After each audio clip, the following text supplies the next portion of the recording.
All right. Well, hello, everyone. I am really excited to be here today with Felisa Tibbitts, who is someone that I've known for over 20 years in my work in human rights education.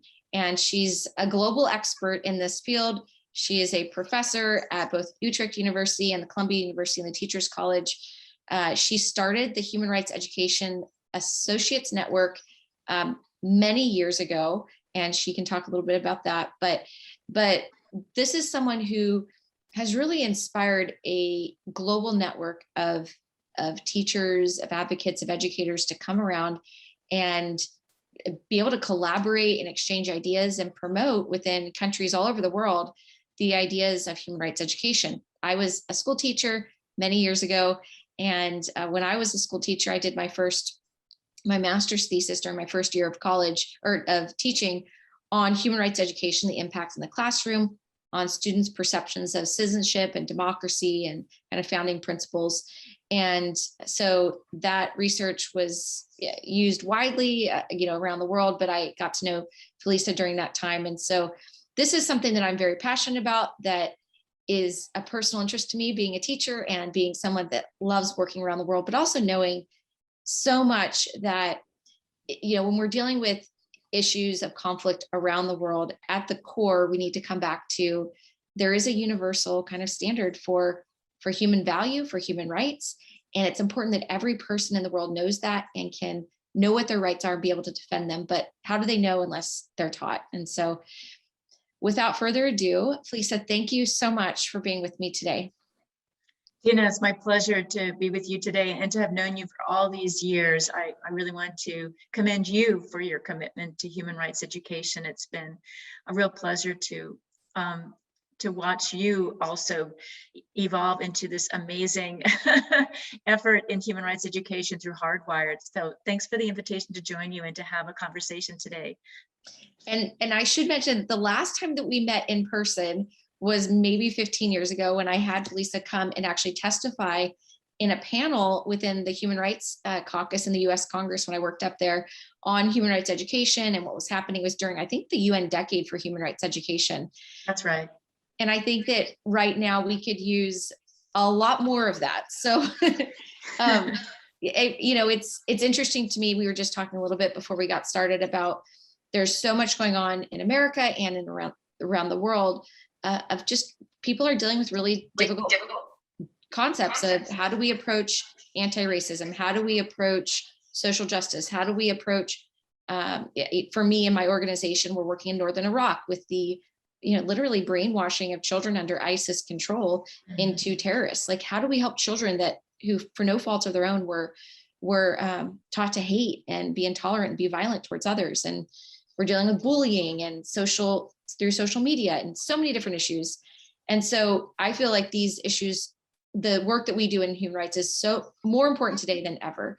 And so I would love to just start by having you share how you even gotten involved in this whole arena. So that's a great question. I think all of us who are involved in human rights education, yourself included, have our own story, our own path, if you will.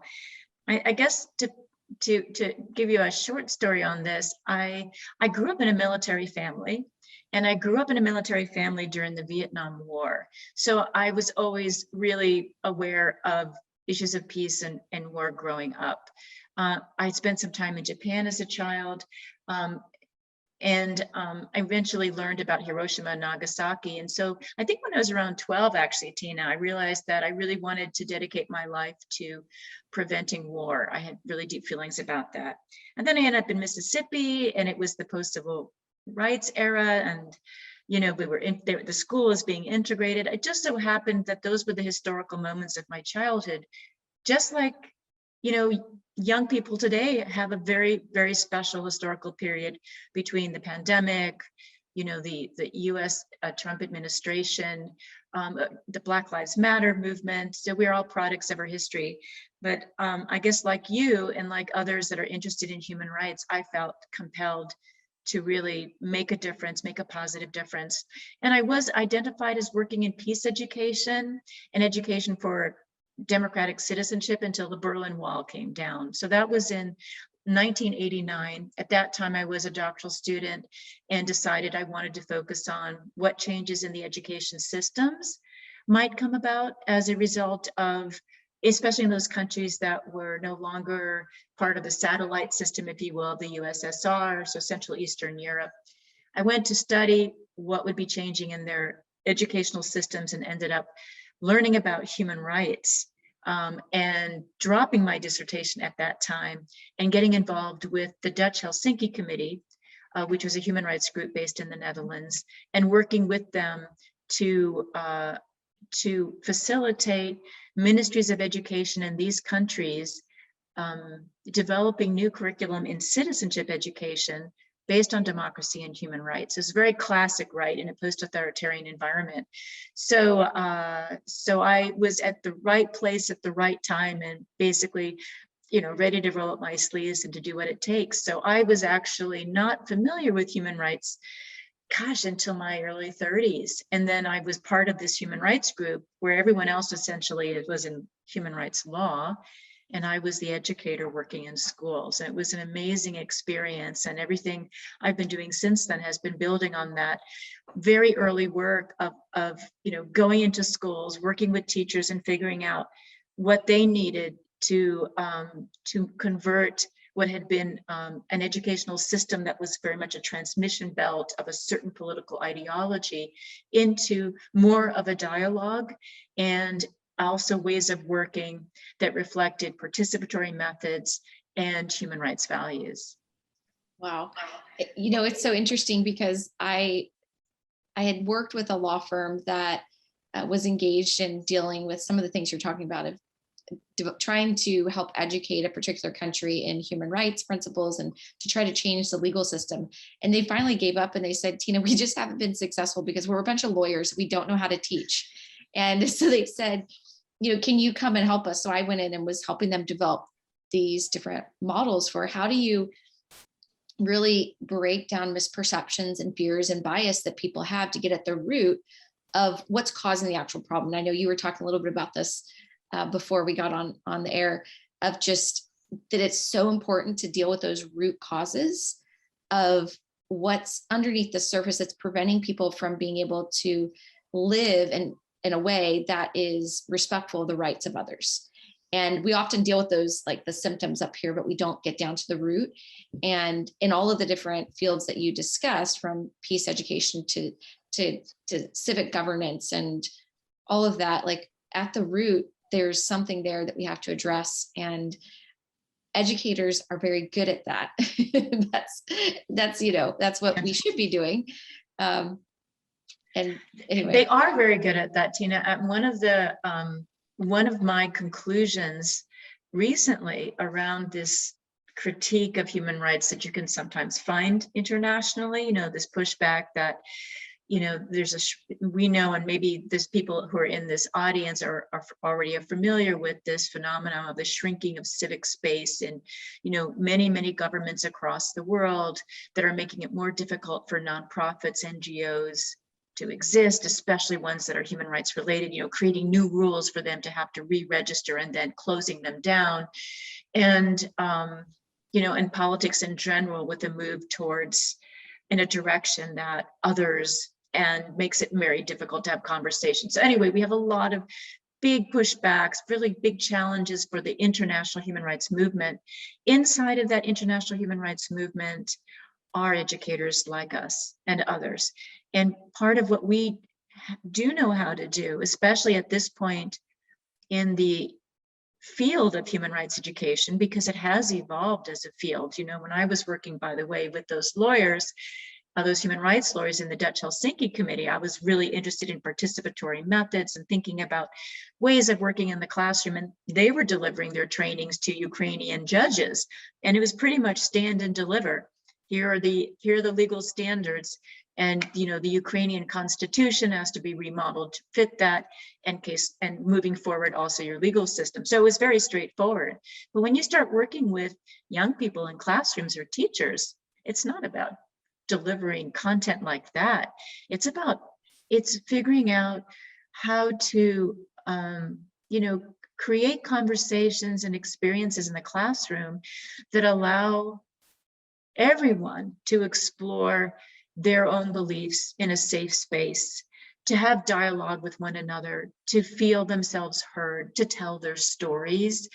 And the foundation for all that, which I know we've talked about, is understanding that that is based on mutual respect and understanding of human dignity, that my rights are claimed and yours are protected with me as an ally, because we have a common understanding of human dignity, and we have rights and responsibilities around those, both rights and responsibilities. So I think that the international human rights movement, which has been challenged in the ways, of course, which are much bigger than a single classroom, nevertheless, bring me back to I think the success of human rights education in beginning with where people are living in their daily lives and offering to them a framework that reflects human dignity and creates an environment for discussion in difficult conversations that need to happen, and that facilitates maybe an internalization of values that we associate with human rights. It's not top down. It's a dynamic process of discovery and conversation and identification and problem solving, very much from the bottom up. And I think that's the future of human rights. I think that's where we're also seeing the international movement itself moving much more grassroots, and we educators are well equipped to assist that. I think you said it so well, because when I first got involved in understanding about human rights, it was from that legal lens. But being a teacher, I stepped back and I thought, well, okay, you've got the court of law, but you've also got the court of public opinion. And what I had seen with this law firm is they were trying to fight for their legal rights in a certain country for a particular minority group, but the public opinion wasn't there. Mm-hmm. And it kind of goes back to what you're saying. It's one thing to go into a country and to say, well, look, we've all accepted these ideas and these values as universal. But it's a very different thing for them to be embedded into the local culture, for them to embrace them themselves within their own cultural, religious, philosophical, whatever context. And that's the work of human rights education, is that, yes, we've all recognized these universal principles, but they've got to be locally embedded. And when we go in and just say, well, here's a new country, you've got to accept X, Y, and Z, it doesn't actually do anything. It's just putting lipstick on a pig, essentially. If no one accepts it within the culture, you're going to have more and more conflict. I think the perfect example is we're working in South Sudan with members of parliament. South Sudan gained their independence 2011, 2012. Then they fell into civil war. They had they had all these great legal principles put on them, but they never knew how to embody them or fight for them. In the legal sense, they never had to struggle through a constitutional convention or working through these rights for themselves and embedding them into their local context. And so that is so important. And that process that you talked about, we actually in our trainings call it conceptual change, where people go through this cycle of testing new ideas, evaluating their own perceptions, the things that they come into a situation with, reevaluating their own perceptions, being challenged with new ideas, reevaluating, having dissonance. And it's this cycle of conceptual change that leads to these paradigm shifts, and not in their beliefs, but in the way that they look at their rights in relationship to others' rights. And it gives them a broader perspective where they can then understand their rights, articulate them within their own context, and be willing to navigate the rights of others within their same space. And so it's been exciting for me over the years to see that kind of in practice. But it's so interesting for me to have gone, from I was a teacher to the US Congress to, working in a law firm and then starting my own organization. But in that process, we've literally come back to education and to being a teacher. I love it because it brings the legal and the educational together in a way that these values have got to be embedded. And I think when I look at what's happening in America today, I realize that, we're always trying to just kind of push beneath the surface these issues, like, oh, we don't really have problems, we all kind of get along. And it's like, no, there are root issues that have to be addressed. And until everybody fully embraces and understands and can articulate the essential human dignity, human value of others, you can't just keep pushing them down. You've got to address them for us to all be on the same page. Otherwise, you're going to have outbursts of violence and conflict, which is no different than what we see around the rest of the world, because they've never been addressed. Mm-hmm. We're just kind of talking at the surface on these symptoms, but we're never really addressing the deep-seated fears that people have, the misperceptions they might have. And anyway, this is going totally off, to a tangent, but I feel like all of the things that you're saying are so relevant to what's happening today in the world, and we can't ignore them. We need human rights education now more than ever. Well, Tina, well, thank you for sharing your experiences, and you do extraordinary work. So I have a really great admiration for what you're doing. And of course, I agree with you fully that part of what HRE, human rights education, can address is culture. And again, to my human rights legal friends, a nod of, acknowledging that one can not only just address culture, but if you don't address culture, you have results that are not, as you said, embedded in a country. So your example of South Sudan, I think of Central and Eastern Europe and the work I did there.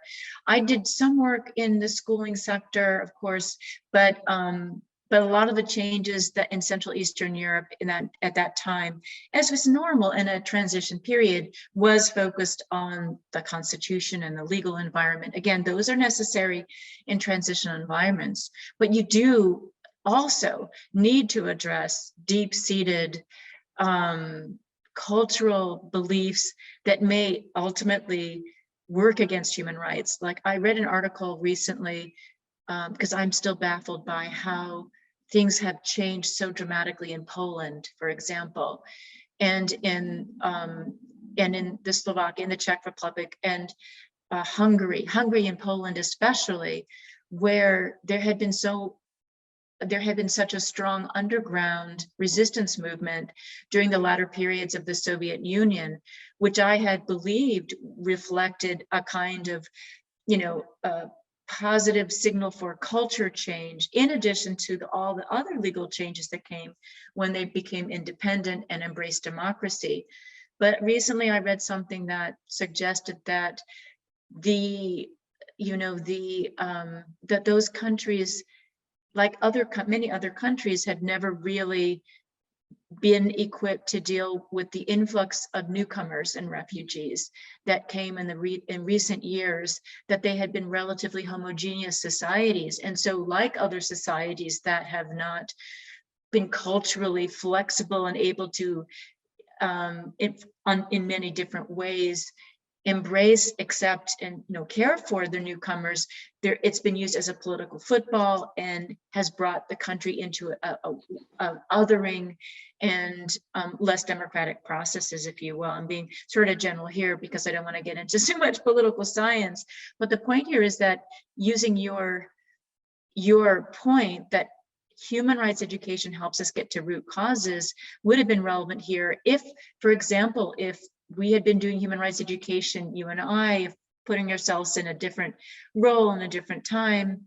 a different place. If we had been in the classroom, maybe would have realized there was a lot of, racism or ethnocentrism in those countries that would have been a dangerous signal for us, thinking earlier on, maybe 20 years ago, gosh, we've got to, maybe we're hearing nationalistic ways of thinking. And of course, it was very natural after the break away from the Soviet Union to sort of identify, we're Poles or we're Hungarians or we're this or that, because that was part of the reclaiming of nationhood. But in the midst of that was not diversity, and I'm not saying that that's the pure explanation for the movement to the right, but it allowed, with the refugees and the influx of newcomers that happened with the European Union, first of all, and secondly, with the migrants and refugees in the last 2-3 years, that has been used by politicians to really change the political climate away from openness. The other thing you mentioned, though, I really want to also reiterate, Tina, I totally agree. I mean, two of the things that, there's many things, of course, we all love about human rights education because that's what we've chosen to do. And I know my own practice has improved over time.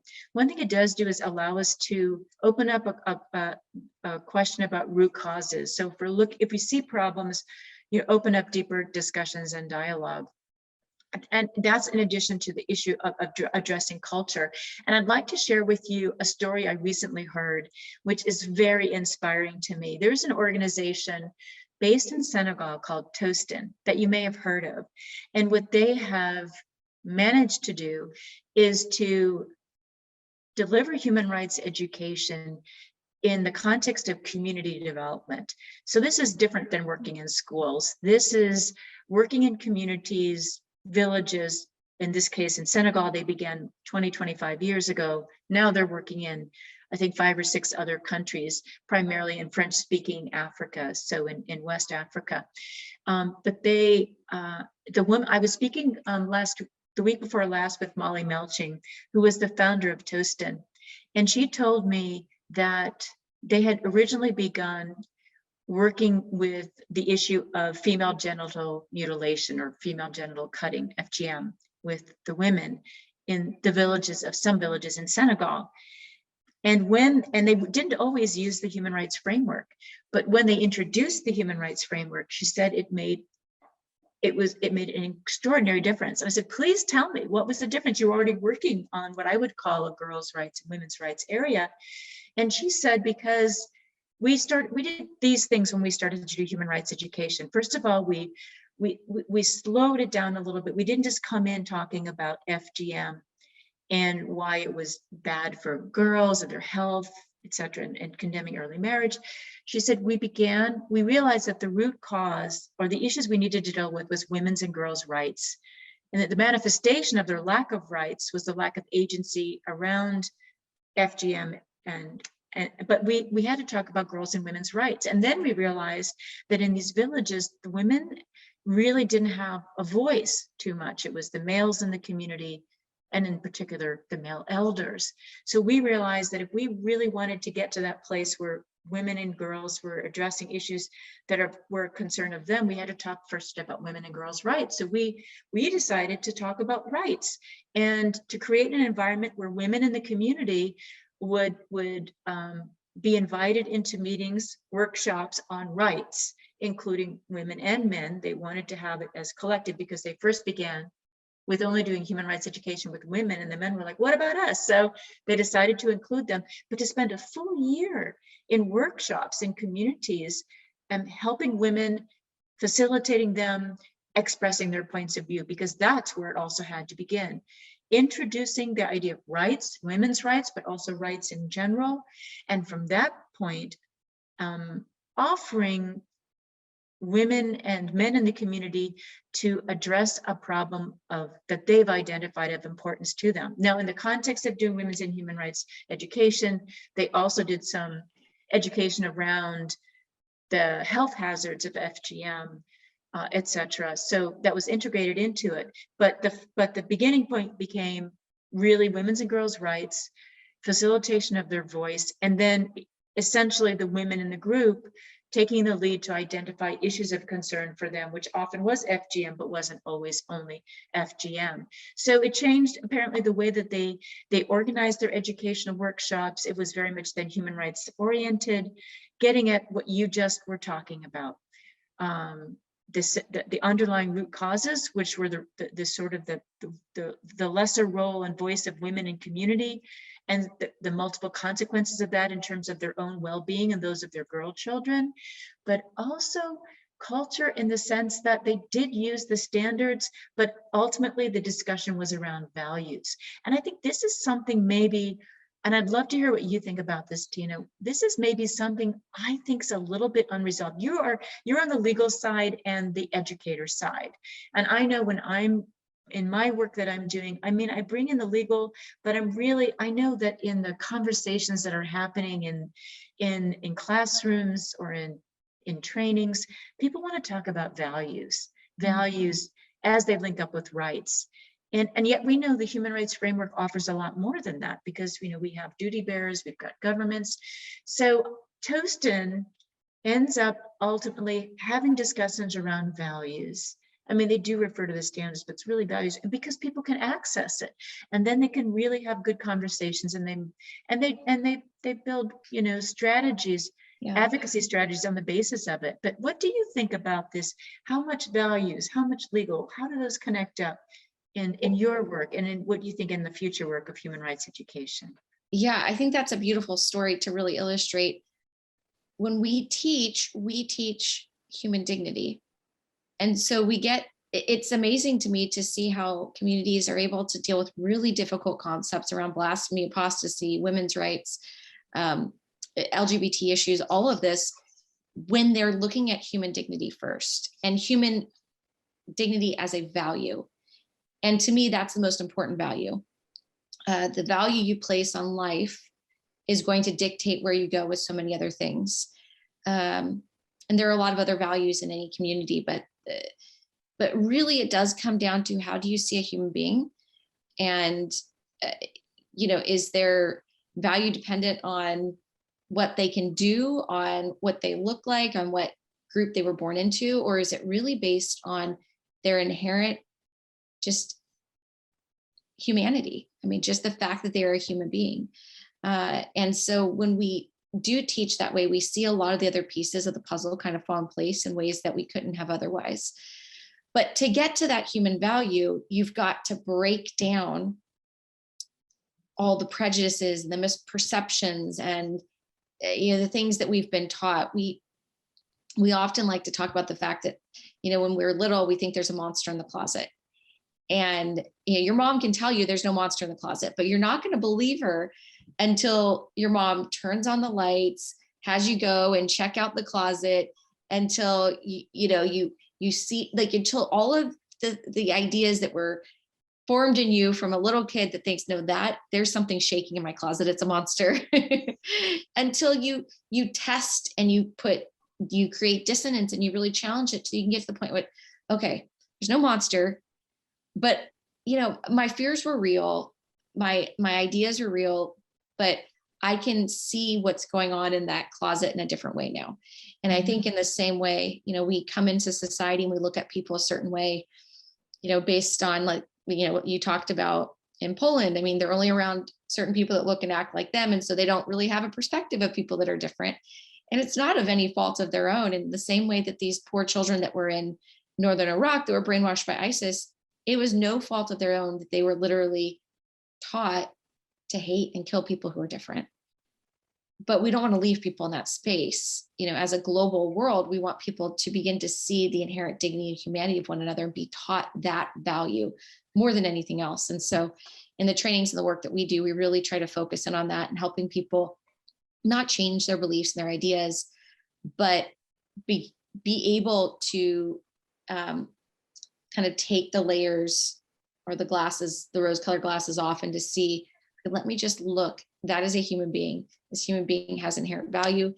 They have, like you had shared earlier, all of these inherent qualities of needing to be free to, they have this spirit that needs to worship and express itself. They have beliefs and a conscience and ideas. They have a need for food and for work. And I mean, those things then express themselves. And like you, I think, articulated so well before we started talking into, then we have human rights that apply to help protect their ability to live as human beings and express themselves as human beings with dignity.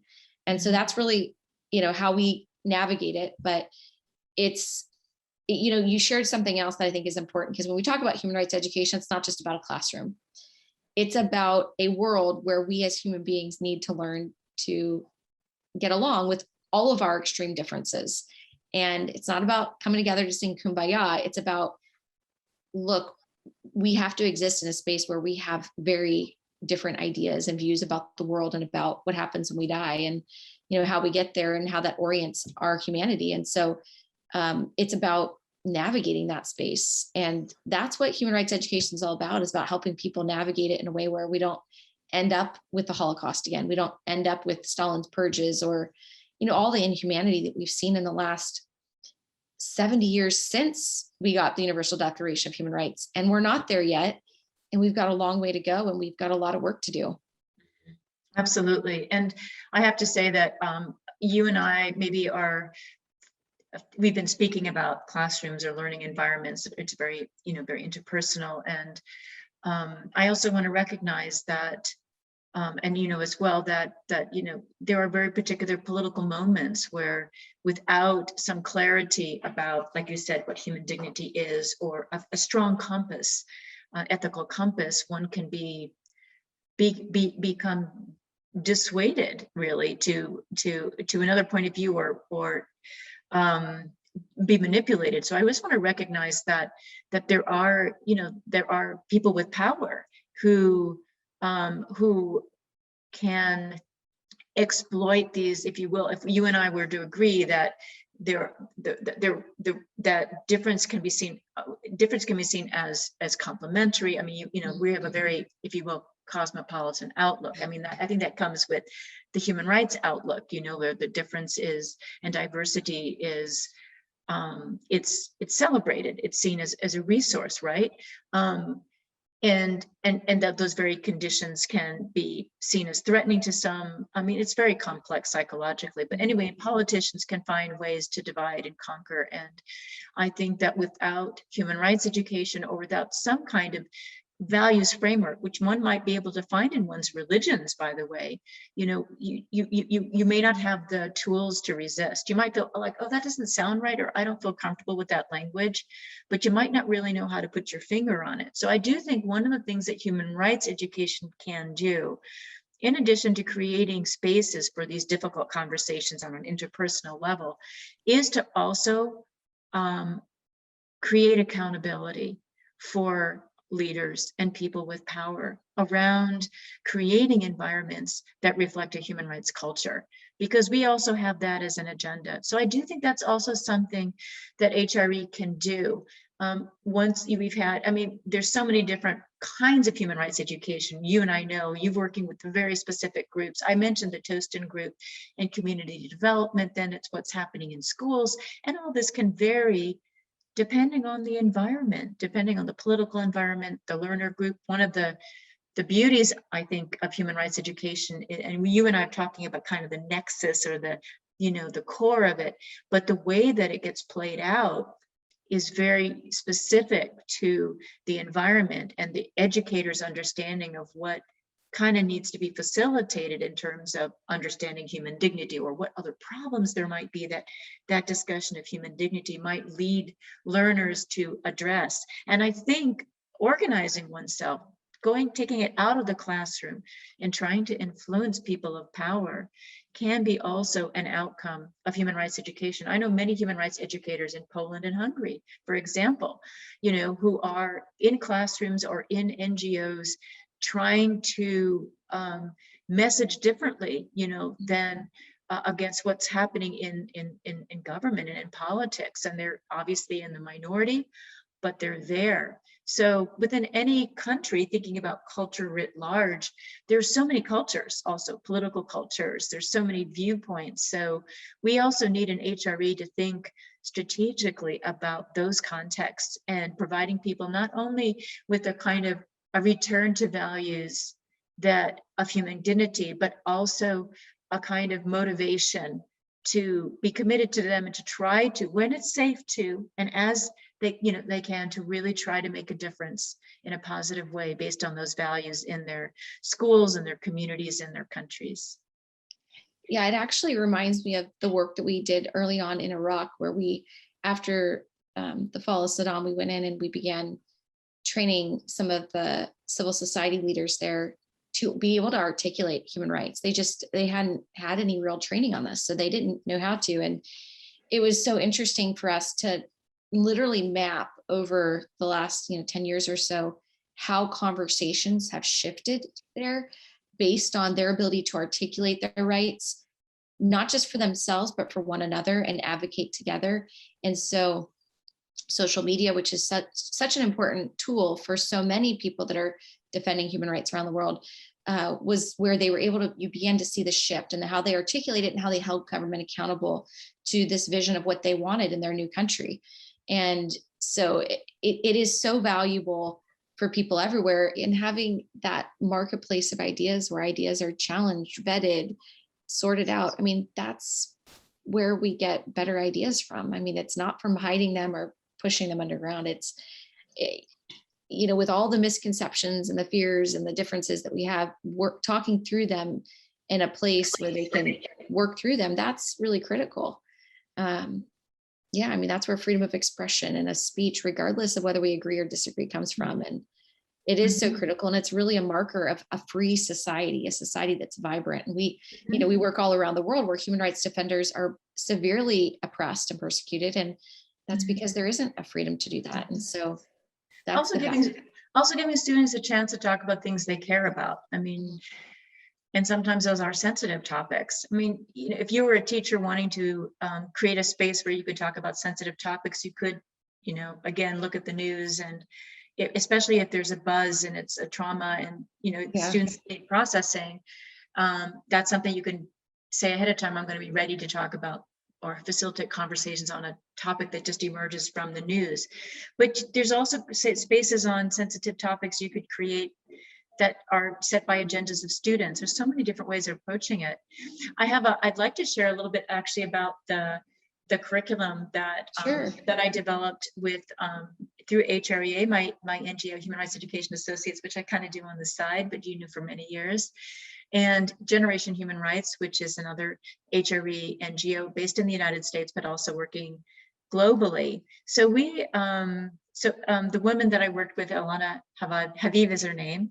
Alana and I were having a conversation, I guess last summer, and thought, gee, it's so clear that there's so many human rights violations or inequities, deep-rooted inequities that are becoming apparent because of the pandemic. I mean, this is probably self-evident to you, Tina, and to those who are listening to this program. But Alana and I thought, well, still, lots of the problems we're seeing aren't being seen from or viewed from a human rights lens. So why don't we take this opportunity to put a human rights lens on it? Because that, to what we spoke to earlier, Tina, in this conversation, that'll allow students to get to root causes of these inequities and to really think about addressing those in the community, and so seeing some of the symptoms of those root causes evident in what we're seeing through the pandemic, but drawing our attention to other things. So we worked on this curriculum. You can find, it's called Unmasking, the pandemic curriculum.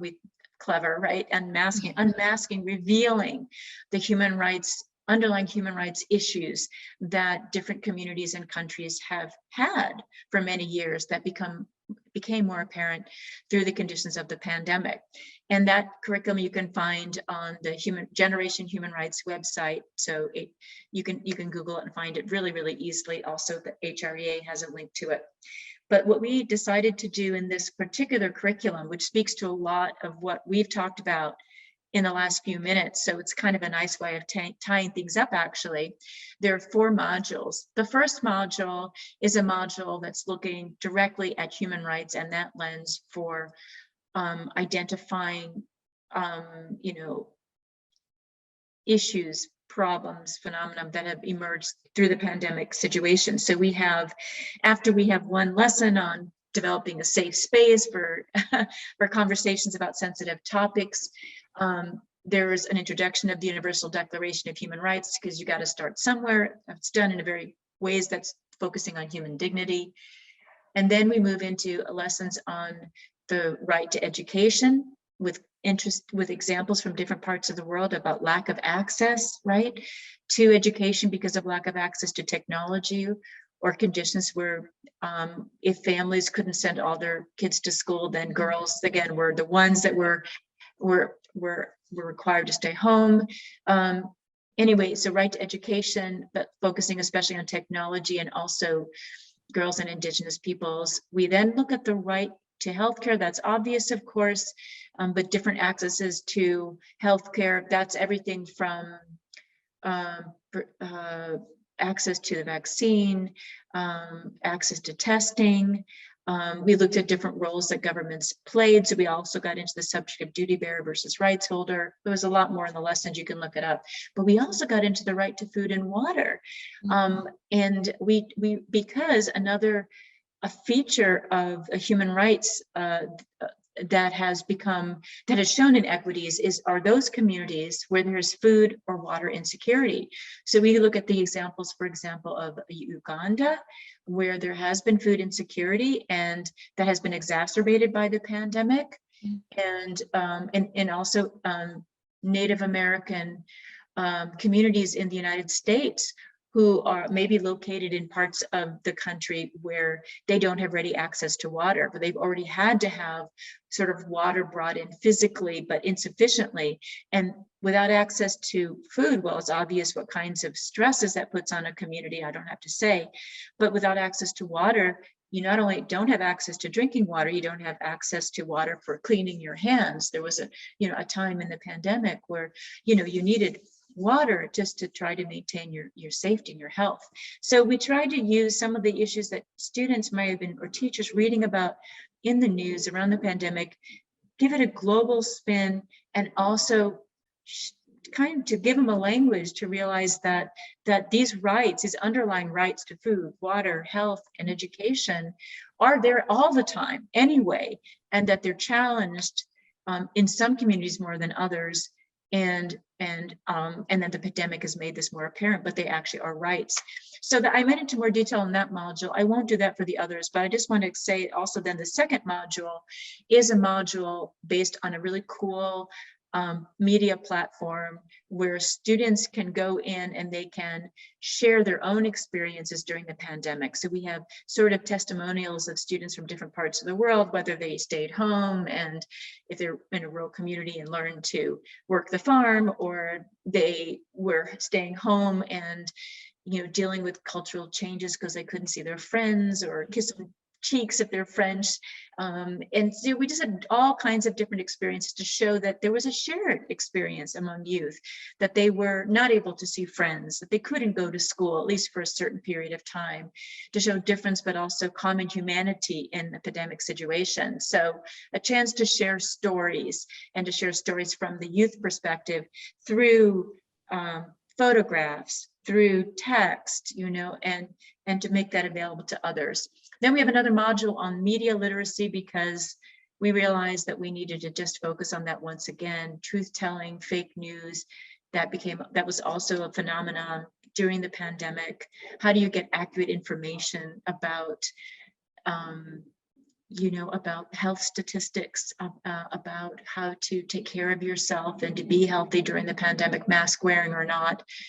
There was different examples around those kinds of precautions in the United States and globally, as you know. And then the final one, of course, is taking action, because what do you do with all of this? How can you, after exploring how your community responded to the pandemic, your volunteerism, your government leaders, what can you do to address a human rights issue in your community post-pandemic when you can be out there again? So we tried to, we built that into the 4 modules, not knowing what teachers will actually use, but feeling that we certainly wanted to push them in the direction of taking action. So we had a few lessons on strategy development.